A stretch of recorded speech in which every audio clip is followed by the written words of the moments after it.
जय श्री कृष्णा। आप सभी को नमस्कार। आप सभी का स्वागत है आज के इस गीता के सत्र में। इस 8वें दिवस में हम आज जानेंगे कर्म, ज्ञान और संन्यास यह क्या है। यह गीता के अध्याय 4 में कृष्ण जी ने कहा हुआ है। अब इसे हम होता क्या है कि हम कोई चीज के बारे में ज्ञान तो रखते हैं, लेकिन कहीं ना कहीं उसे अपने जीवन में नहीं उतार पाते हैं। हम कर्म क्या कर रहे हैं यह भी शायद हम उसे जान नहीं पाते हैं। तो आज हम इस गीता को समझने के लिए सबसे पहले तो मैं आपसे निवेदन करूंगा कि बस थोड़ी देर के लिए अपने जीवन की दौड़ को रोक दीजिएगा। जीवन की दौड़ को रोक दीजिएगा पूरी तरह से, और अपने फोन की स्क्रीन में या अपने उलझे हुए जो भी आपके पास जो भी विचार होंगे और जो भी आपका बाहरी शोर शराबा दिन भर का रहा होगा, उसे कहीं ना कहीं थोड़ा सा हमें अलग करना होगा। तब हम इस गीता के अंतर्ध्यान में और इस ज्ञान, कर्म और संन्यास के योग को समझ सकते हैं। क्योंकि आज हम कहीं ना कहीं एक ऐसी जगह प्रवेश करने जा रहे हैं जहां ज्ञान का वह रहस्य है जो केवल पढ़ा नहीं जाता, वह जिया भी जाता है ना। मैं एक बार फिर से बोलूंगा कि आप रोक दीजिए अपने विचारों को, या जो भी आपके पहले के विचार हैं थोड़ी देर के लिए आप उस चीज को बंद कर दीजिएगा कि जैसे लोगों के अंदर रहता है कि मैं सब कुछ जानता हूं। तो इसे थोड़ा सा ये वाला दिमाग अपन दूर रख देंगे, क्योंकि आज हम सिर्फ सीखने नहीं आए हैं, हम इसे अपने भीतर कैसे उतारने इसके लिए आज हम आए हैं। हम बता दें आपको कि जहां आपके हर सवाल का जवाब यदि आप चाहें तो आपकी आत्मा से आप प्राप्त कर सकते हैं, वहां सारी आत्मा का ज्ञान छिपा हुआ है। मैं आपको बता दूं कि आज का जो हमारा विषय होगा वह क्या होगा कि जो भी ज्ञान है हमारा उसे जीना क्यों जरूरी है। आज लोग ज्ञान को जी नहीं पा रहे हैं। क्या सिर्फ जान लेना ही काफी है क्या? लोग जानते तो हैं, अभी अपन इसको उदाहरण और उससे सारी चीजों को हम इसको समझेंगे। मैं आपको बता दूं कि क्या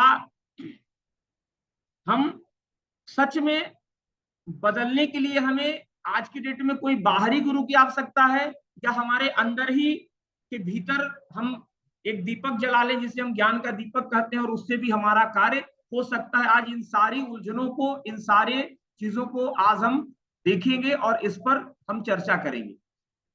हम सबसे पहले, अब कर्म और ज्ञान की बात है, दो कहानी आपको बताऊंगा छोटा सा, उसे कनेक्ट करने की कोशिश करिएगा।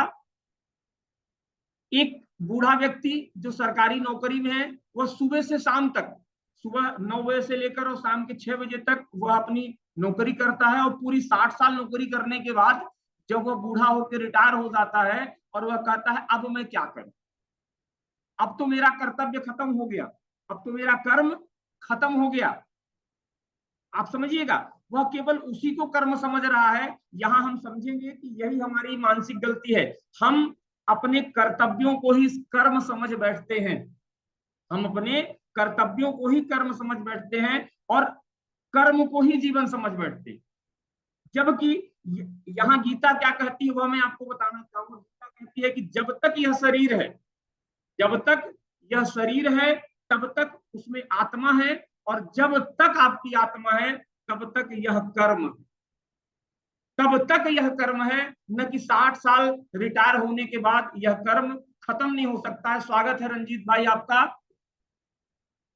हम इस तरह से आज व्यक्ति की मानसिकता जो है वह कहीं ना कहीं कर्म के प्रति अलग है। एक मैं और कहानी से आपको कनेक्ट करना चाहूंगा जिसमें हम देखेंगे कि ज्ञान क्या है। एक युवा है जो खूब ज्ञानी है, वो बहुत ज्ञानी है, खूब सारी उसने बुक्स पढ़ी, खूब सारे सेमिनार किए, खूब सारे ऑनलाइन कोर्सेज किए, यहां तक कि पढ़ाता भी है। लेकिन हाँ, वह माता पिता की सेवा पर भाषण भी देता है खूब। लेकिन जब उसकी माँ बीमार हुई तो वह व्यस्त था। देखिएगा, उसकी माँ जब बीमार हुई तो वह व्यक्ति क्या था? व्यस्त था। संस्कारों की बात तो करता है वो, लेकिन गुस्से में स्वयं वह अपशब्दों का प्रयोग करता है। वह ध्यान का खूब प्रचार करता है वह लड़का, लेकिन रात को अकेले में खुद रोता है। आप समझिएगा, यही गीता का प्रश्न है आज, यही गीता का प्रश्न है कि क्या ज्ञान सिर्फ दिखाने के लिए है क्या? हमें समझना होगा कि ज्ञान सिर्फ क्या दिखाने के लिए है या वह तपस्या है। हमें, यदि हम इस चीज को समझ जाएं, जो कि हमारे भीतर कुछ न कुछ रूपांतरण करती है। आज बता दें लोगों को, ज्ञान का दंभ होता है, और ज्ञान का दंभ यदि किसी व्यक्ति में है तो उसके मन में क्या होगी, जड़ता आ जाएगी। जब कोई कुछ बोलेगा, हाँ मुझे तो पता है, अभी अपन इसको उदाहरण से समझेंगे और इसको देखने का भी काम करेंगे। और जब कोई ज्ञान का अभ्यास करता, देखिएगा, ज्ञान का दंभ होना और ज्ञान का अभ्यास करना, जब कोई ज्ञान का अभ्यास करता है तो कहीं ना कहीं वह उसके आत्मा की यात्रा होती है, वह उसकी आत्मा की यात्रा होती है। तो हमें अपने आत्मा की सक्रियता को, गीता ने कह दिया कि जब तक यह शरीर है, जब तक हमारी आत्मा है, तब तक व्यक्ति का कर्म है। ऐसा नहीं कि केवल 60 साल में रिटायर हो गए तो आपके कर्म खत्म हो गए। आज व्यक्ति 60 साल के बाद पूछता है कि अब मैं क्या करूं, हमारे क्या कर्तव्य, सब कर्तव्य हो गए, व्यक्ति वहीं से कर्तव्य विमुख होना शुरू हो जाता है। श्री कृष्ण कहते हैं, क्या कहते हैं, अध्याय 4 का पहला श्लोक में ही वो कहते हैं कि यह ज्ञान हमने सूर्य को दिया, सूर्य ने अपने पुत्र मनु को समझाया और मनु ने इक्ष्वाकु को समझाया। यहां मैं आपको गीता के अंदर बहुत ज्यादा नहीं जाऊंगा, मैं इसे आपसे कनेक्ट करने की कोशिश करूंगा। और मैं चाहता हूं कि देखिए, मोटिवेशन एक शब्द आपने सुना होगा, आजकल ढेर सारे मोटिवेशनल स्पीकर हैं। मोटिवेशन केवल क्षणिक होता है, आज आपने सुना कल गायब। यही ज्ञान, ज्ञान का जो हमने लिया लेकिन हम उसे अपने ऊपर लागू नहीं कर पाते। मैं चाहता हूं कि मोटिवेशन आपको नहीं होना चाहिए, आपको एक्टिवेशन होना चाहिए जीवन में। जो ज्ञान ले उसे हम एक्टिवेट कर दें, हम आपके अंदर एक्टिवेशन लाने का प्रयास करते हैं, मैं कभी मोटिवेट नहीं करता हूं। और हम इसे एक एक स्टेप बाय स्टेप समझने का प्रयास करेंगे। तो देखिए, यहां जो कृष्ण जी ने कहा कि यह ज्ञान हमने सूर्य को दिया, अर्थात यह ज्ञान जो है वह कोई नया नहीं है। ज्ञान जो वो दे रहे हैं, ज्ञान कोई नया नहीं है, यह सनातन है। सनातन मतलब जो आदि अनादि कालों से जो सत्य है, यह वही ज्ञान है। और यह कोई नया कोर्स भी नहीं है, यह गीता कोई नई कोर्स नहीं है, बल्कि यह हमारी अंतः स्मृति है। अंतः स्मृति, ज्ञान हमारे अंदर है, लेकिन आज हम बाहर के ज्ञान को जो ओढ़ रहे हैं, इसके कारण हम अपने पथ से भटकते जा रहे हैं। हर व्यक्ति आज क्यों समस्याओं में उलझा हुआ है, उलझने का केवल एक ही कारण है, वो बाहर के ज्ञान को अपने अंदर डाल लिया, और जो उसका अंदर ज्ञान था, जो उसकी चेतना थी, जो उसकी प्रज्ञा है, वह कहीं ना कहीं उसमें वह कचरा डालते जाता है, और इसलिए वह सही ढंग से कर्मों को नहीं कर पाता। यहाँ पर यह कृष्ण कहना चाह रहे हैं कि आपके भीतर तो पहले से ही छुपा हुआ है ढेर सारा ज्ञान। देखिएगा, वहां पर गुरु की बात आई थी, गुरु हमें रखना चाहिए या नहीं रखना चाहिए, तो यहाँ पर हम दोनों चीजों का हम तर्क लेंगे। तो अब देखिए, यहाँ कृष्ण कह रहे हैं कि ज्ञान तो हम सबके भीतर पहले से ही है, विद्यमान है, छिपा हुआ है वो ज्ञान, हम केवल उसे, हमें अनफोल्ड करने की जरूरत है। जैसे आपको बता दूं, एक छोटा सा उदाहरण दूंगा। आज कोई अगर घर की सफाई कर रहा है, सामान्यतः उसे कहता है सफाई करना, माताओं को फोन लगाओ, क्या कर रहे हैं, अरे मैं तो साफ सफाई कर रही हूँ घर की। अरे मैं कहता हूँ, आप कौन होते सफाई करने वाले? सफाई शाश्वत है, सत्य है, सनातन है, वो आदि अनादि कालों से है, सफाई को कोई नहीं ला सकता। हाँ, हम जब उसके ऊपर से कचड़े को हटाते हैं, गंदगी को हटाते हैं, तो आपकी सफाई उत्पन्न हो जाती है। तो क्या उस माता ने सफाई करने का काम किया? क्या नहीं किया, उस माता ने तो केवल उसका कचरा हटाने का काम किया।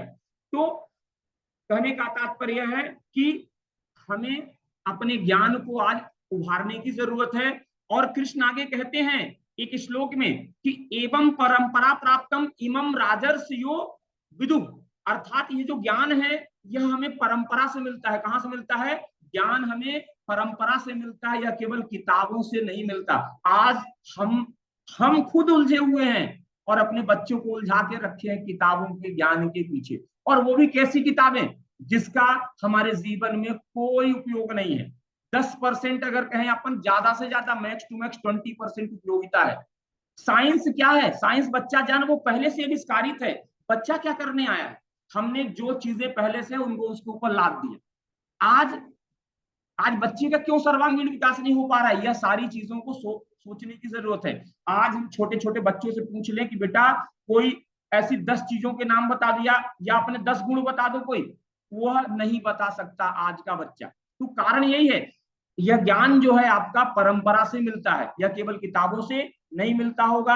आपने देखा होगा कि जब कभी एक बच्चा मुस्कुराता है और उसकी माँ भी मुस्कुरा देती है तो होता क्या है, देखिएगा बच्चे के अंदर कई सारी चीजें ट्रांसफर होती, होता क्या है, एक तो भाव, दूसरा ज्ञान और तीसरी ऊर्जा भी ट्रांसफर होती। उस माँ की ऊर्जा उस व्यक्ति के अंदर, उस बच्चे के अंदर अपने आप चली जाती है। गीता कहती है कि ज्ञान जो है वह जीवंत है।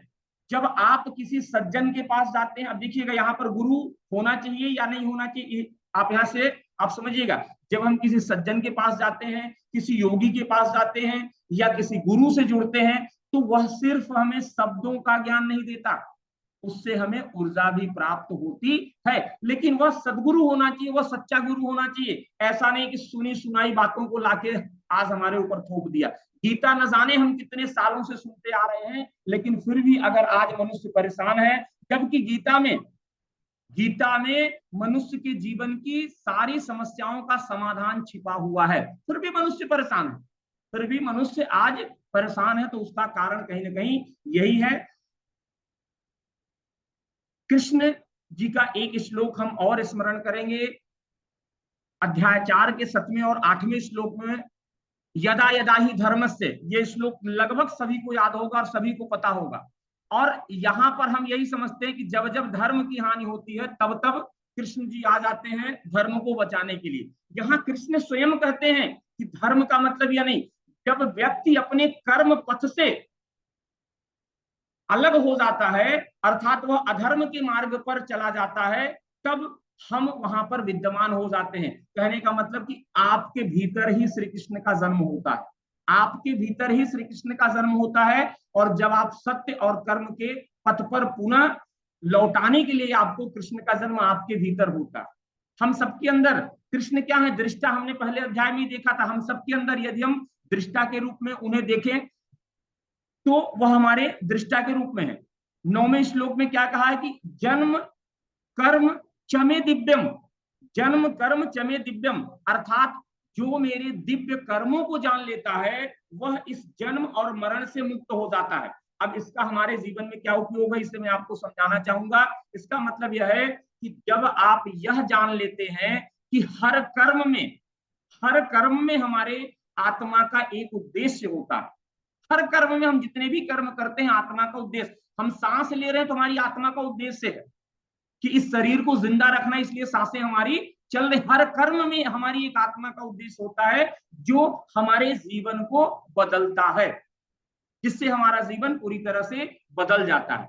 अब देखिएगा, हम चाहे जिस भी काम को करें, जिस भी काम को, चाहे हम झाड़ू लगा रहे हो, चाहे हम बच्चों को खिला रहे हो, है ना, या हम जैसे अभी जूम मीटिंग ले रहे हैं, चाहे हम जूम मीटिंग ले रहे हैं, जब तक उसमें आपका समर्पण का भाव नहीं होगा तो वह योग नहीं बनेगा। और यदि हमने उसे समर्पित भाव से कर दिया तो वही हमारा योग हो जाता है। यही सच्चा योग है, यही आज हमारा सच्चा योग है, यह हमें जानने की जरूरत है।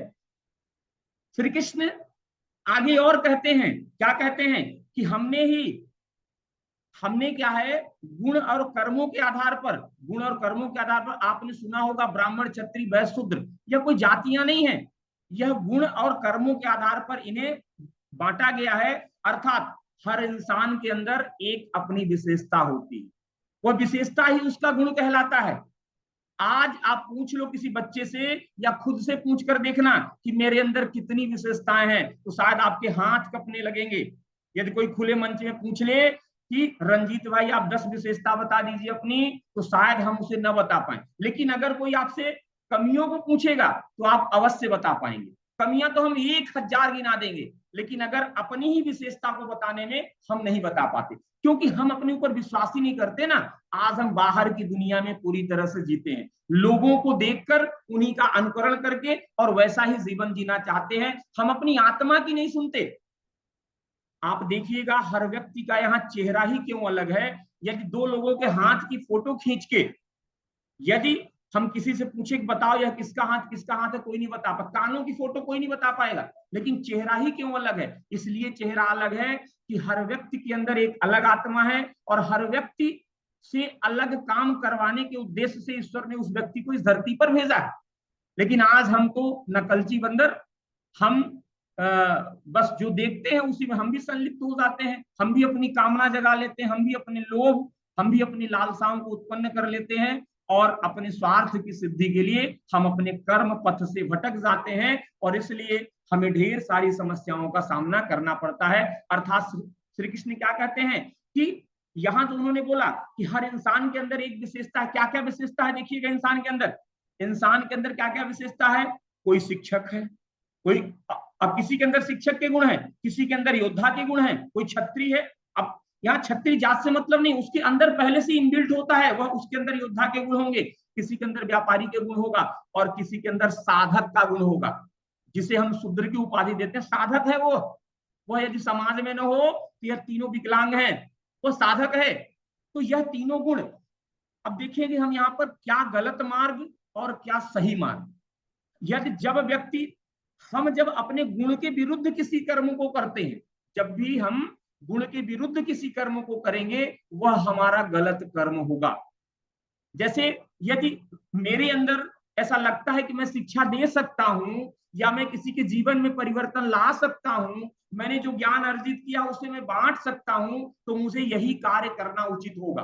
अब इसमें यदि मैं बंदूक को उठा के और चल दूं लड़ाई करने, तो वह संभव नहीं है। मैं व्यापार करना स्टार्ट कर दूं, वह संभव नहीं है। कहने का तात्पर्य है कि हमें अपने गुण के विरुद्ध ही हमें अपने गुण के अनुरूप ही काम करना चाहिए, और जब हम गुण के विरुद्ध कार्य करते हैं तो कहीं ना कहीं हम अपने कर्म से भटक जाते हैं।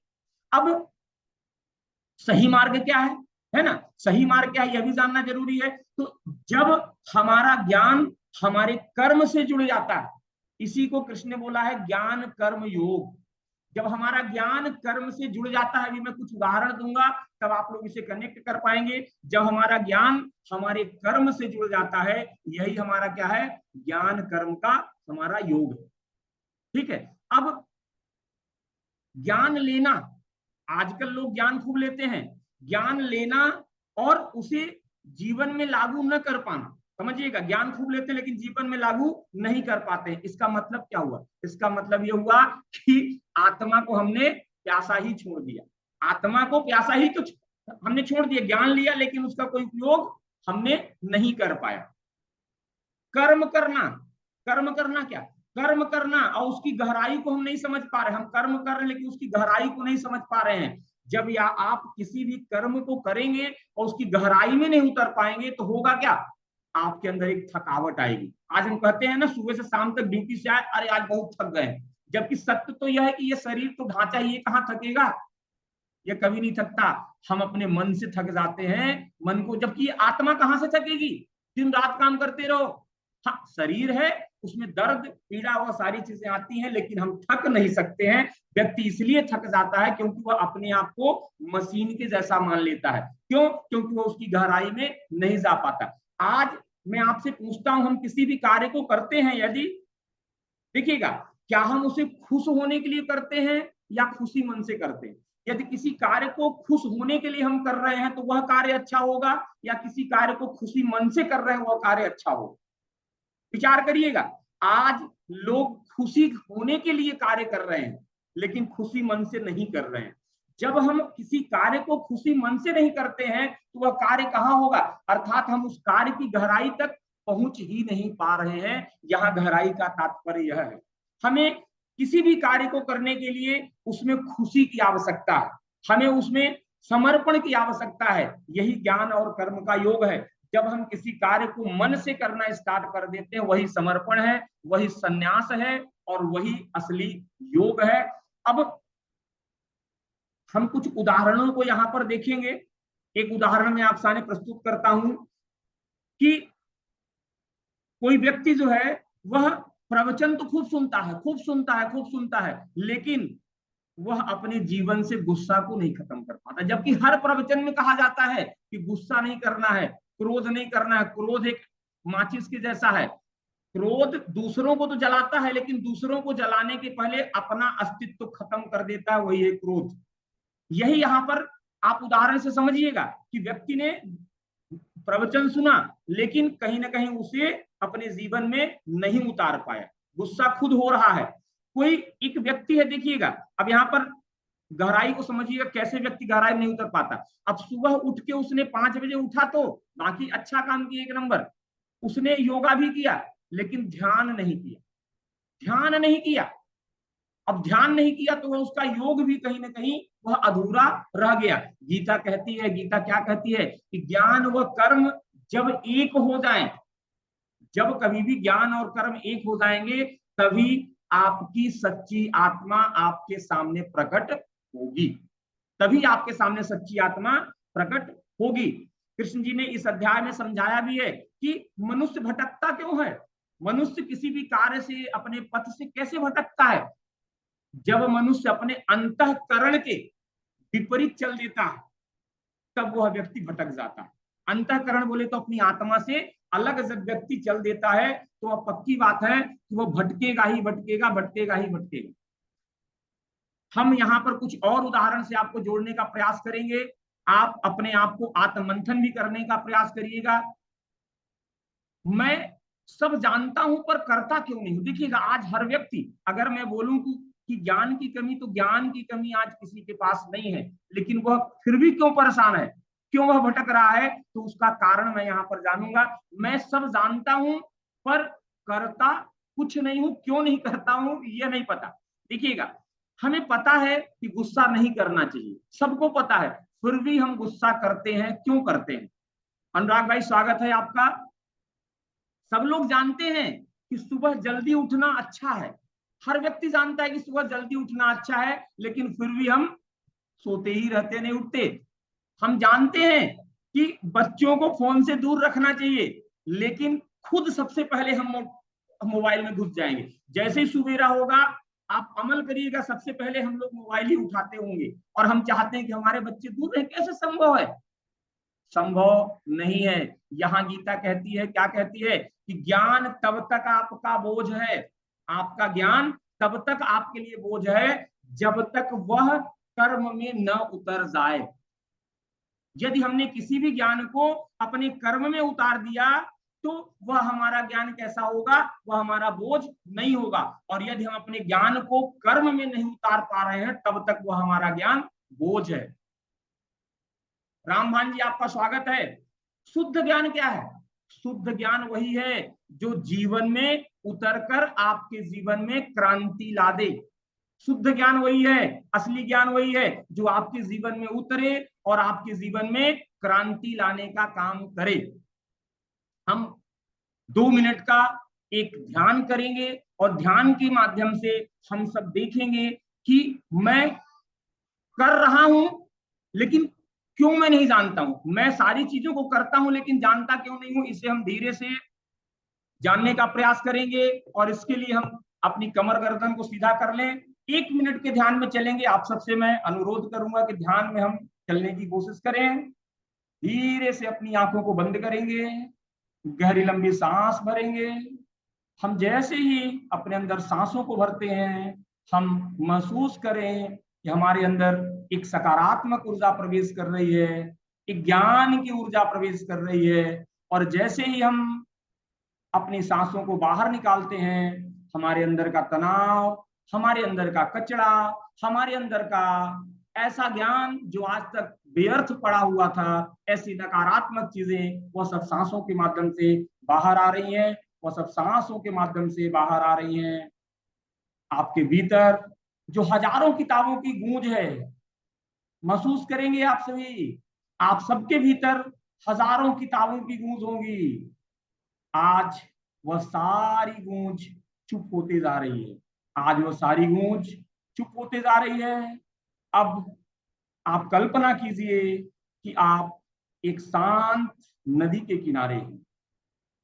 वह नदी अविरल शांत भाव से अपनी दिशा में बहती जा रही है, निरंतर बहती जा रही है। और आपके सामने बैठा है एक दीपक। उस नदी के किनारे आप बैठे हैं, और आपके सामने एक दीपक बैठा हुआ है। वह दीपक आपकी आत्मा का ज्ञान है, वह दीपक आपकी आत्मा का ज्ञान है। धीरे धीरे आप उस दीपक को अपने कर्मों में डाल रहे हैं, आप उस दीपक को अपने कर्मों में डालते जा रहे हैं। आपका हर विचार अब क्या कह रहा है? आपका हर विचार कहता है कि मुझे दिखाना नहीं है, मुझे जीना है। जो विचार है उसे मुझे दिखाना नहीं है, उन विचारों में मुझे जीने की कोशिश करना है। मैं जो जानता हूं, मैं जो भी जानता हूं वह मेरा मार्ग बन जाए। हे भगवान, हे कृष्ण जी, आप मेरे दृष्टा के रूप में सदैव हमारी आत्मा में रहें। आज से मेरा कर्म, हर कर्म योग बने, तप बने और सत्य बने। इस भाव को हम लिए हुए धीरे से अपने हाथों को घर्षण करते हुए, इस सकारात्मक ऊर्जा को लिए हुए हम अपने आंखों को धीरे से खोलेंगे। इस तरह से हमने इसे थोड़ा सा आत्मसात करने की कोशिश की। अब हम यहाँ पर देखेंगे होता क्या है कि हम बस सुने और काम कर दिए। मैं आज आपसे अनुरोध भी करूंगा कि यदि पेन कॉपी हो तो इसे लिखने का प्रयास करेंगे, और यदि नहीं हो तो इसे सुन ले, बाद में लिखने का प्रयास करेंगे। आपको लिखना है आज, क्या क्या लिखना है? ऐसा कौन सा ज्ञान है जो मैं जानता हूं, ऐसा कौन सा ज्ञान है जो मैं जानता हूं लेकिन अब तक उसे जिया नहीं। जानते हैं लेकिन आज तक उसे हम जी नहीं पाए। रामजी शुक्ला जी, आपका स्वागत है। आज एक दूसरा चीज लिखेंगे कि आज मैं कौन सा एक ऐसा काम करूंगा जिसमें सिर्फ और सिर्फ कर्म नहीं होगा बल्कि हमारी आत्मा भी उस कर्म में जुड़ी हो। यह दो कार्यों को आप लिखेंगे। यदि नहीं समझ में आपको आ पा रहा है तो मैं उसे थोड़ा सा और सरल करने का प्रयास करूंगा। जैसे आज मैं बिना गुस्से के संवाद करूंगा।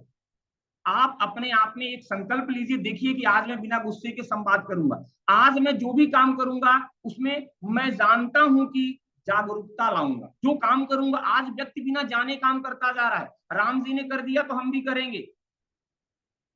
तो इस तरह से कार्य आज हम करते जा रहे हैं। यही है ज्ञान, कर्म और संन्यास का योग। और जब यह तीनों मिलते हैं तो व्यक्ति अपनी समस्याओं का समाधान कैसे पाता है? वह सही पथ पर आगे बढ़ते जाता है और उसके जीवन में समस्याएं अपने आप समाहित होती रहती हैं। हम सोचते हैं कि ज्ञान से तो केवल सफलता ही मिलेगी, लेकिन गीता क्या कहती है? गीता कहती है कि ज्ञान से मिलने वाली जो सफलता है है ना, तो ज्ञान से आपको जो मिलने वाली सफलता है वह नहीं है ज्ञान, बल्कि उस सफलता से जो जो आपका ज्ञान का जन्म हुआ है।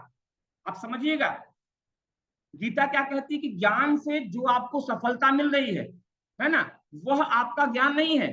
ज्ञान तो वह है कि आपकी सफलता से जिस ज्ञान का जन्म हुआ है वही सच्चा ज्ञान है, और जो हर कार्य को आपके पवित्र बनाते रहता है और आपको जीवन की न जाने कितनी ऊंचाइयों पर ले जाता है। मैं आपको बता दूं, ज्ञान अकेला आपका बोझ बन सकता है।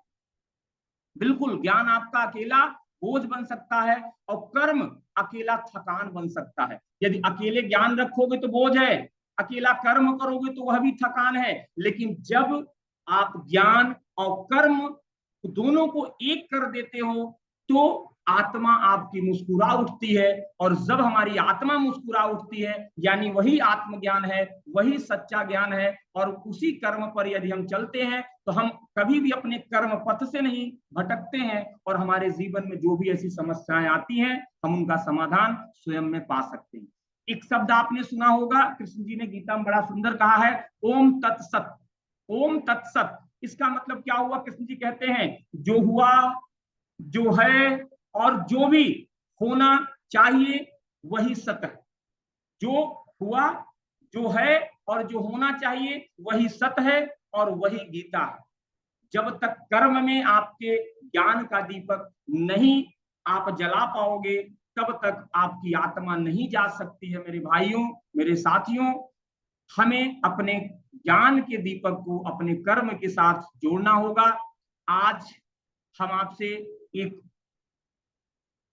बात याद रखने को कहेंगे। आप इस बात को याद रखिए कि ज्ञान को जियो, क्योंकि ज्ञान कर्म में, जो जो ज्ञान आपका कर्म में नहीं बदल रहा है वो कहीं ना कहीं आपकी आत्मा को भारी बना देता है। और जब हमारी आत्मा भारी हो जाती है तो समझिए जीवन में हम डगमगा गए हैं। और आत्मा हल्की जब उड़ती है, जब आत्मा हल्की होती है, वह उड़ती है। आत्मा का उड़ना मतलब आकाश की ओर, आप किसी भी ऊंचाई को छू सकते हो, आप कृष्ण की ओर जा सकते हो, आप आसमान को छू सकते हो। हम सब मानव का जन्म यहाँ इस धरती पर क्यों हुआ है? अद्भुत जीवन जीने के लिए हुआ है। हम अपने जीवन में जो पाना, जो बनना, जो करना चाहते हैं वो सारी चीजों को कर सकते हैं। हम मानव इस जीवन में कोई एक सपनों को पूरा करने के लिए नहीं, हम अनेकों सपनों को पूरा कर सकते हैं। वह सारी चमत्कारिक शक्ति हम सबके पास है। हम सब ईश्वर के अंश हैं, हम सबके अंदर चमत्कार छिपा हुआ है। बस अपने आत्मज्ञान को जानने की जरूरत है।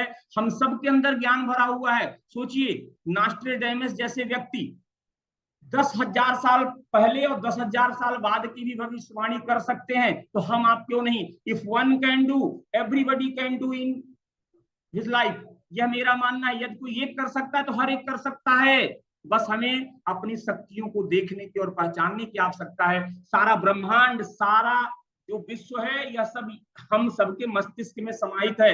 86 बिलियन न्यूरॉन्स है यहाँ पर, और यदि हम उन्हें एक्टिवेट कर लें तो हमारा जीवन सुखमय जीवन हो सकता है।